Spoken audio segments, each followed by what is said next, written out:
I'm going to start off right now with the Continental Cup. I know we talked about that real quick, and it looks like Tony Khan has decided that we're not going to have a decisive finish in either of these pools.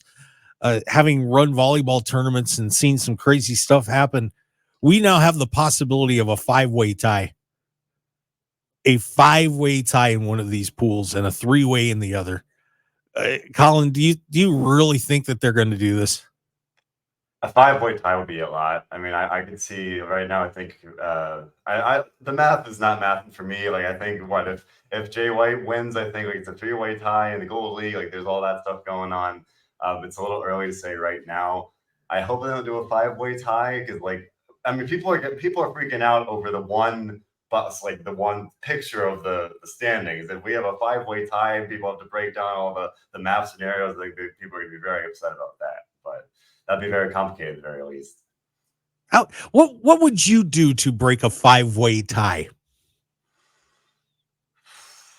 Five-way match? I don't know. Like that'd be probably the most great path forward, right? I mean, well, one fall finish and settle it that way. I mean, that would go against obviously everything we've seen so far. But if you wind up with a five-way tie, I guess that'd be the easiest way out of it, right? Dave, what would you do? What if you guys were up in the Bay? Yeah, the Bay Area. What would the Bay do to break a five-way tie? Well, what we would do is we would build this monstrous structure of steel and glass and barbed wire, and we put those 5 people in there and have them fight it out, man. And one comes out. That's it. That would be hideous. Yeah, that's what we do. You asked me what we do. That's it. I think in South Central PA we just flip a coin and maybe have some Amish food. Yeah, that's a more shoe fly pie eating contest. That's a more civil approach. I think it'd be all right. Yeah. So, but yeah, this shoe fly pie.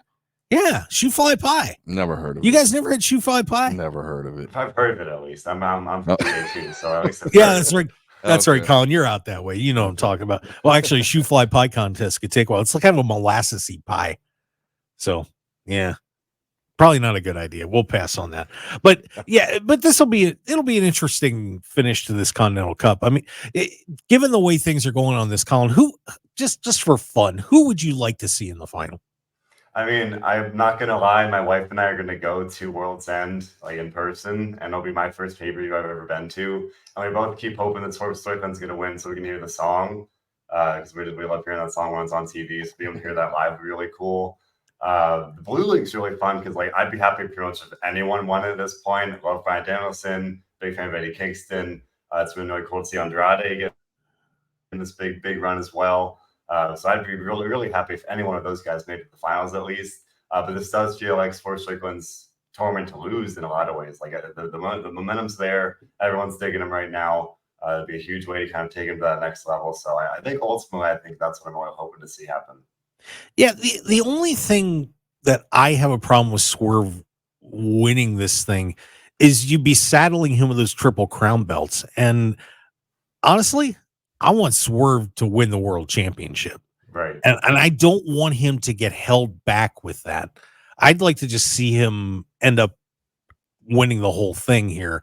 And in terms of, being the AEW champ. So I don't, as cool as it would be for him to win the Continental Cup, I want him to go in a different direction from that. Maybe get screwed and make him even more bitter about, something bad happening there and just taking it out on MJF for somebody else who's the world champion. So I'm kind of torn on it, but I mean, Swerve's hot. I mean, Dave, you saw it in LA. I got to see it in LA and Seattle. I mean, that man is on fire right now. And I can't think of a more deserving guy to be wearing the AEW World Championship. Yeah, I think it's just a matter of time before we see that. But yeah, it's that evolution, and it's beautiful watching. And I think everybody's getting on board with it. It's just a matter of time. Yeah, no, yeah. It's ironic because like every week we're seeing these matches, and like they're really building this thing up so well. Where like all these matches are great, it's a lot of buzz, and like whoever does win is going to be positioned in a way where it's like to kind of come out at the end of that, it's going to be a big win and a big kind of boost. But like Mark said, it is kind of, it would sidetrack that person from likely challenging for the world title or anything, because like then they're going to be literally the Triple Crown champion. So you'd want to focus on that and building that up. So it's just a weird kind of like winning will be great, but it would be bittersweet in that sense. I think for a lot of people that like it, like Mark said, that would want to see Swerve at least challenge the world title. I was not win it. Yeah, it feels like a Danielson kind of title to win. You know what I mean? But maybe, I mean, maybe that's the thing that maybe just adds to the story as far as what he's doing if Swerve wins this, and then we just time it out. And like I said, we're always in a rush to see what we want to see, but like that could be part of the process, and that would be more credibility and build them up a little bit more. Yeah, well, I guess we're gonna find out.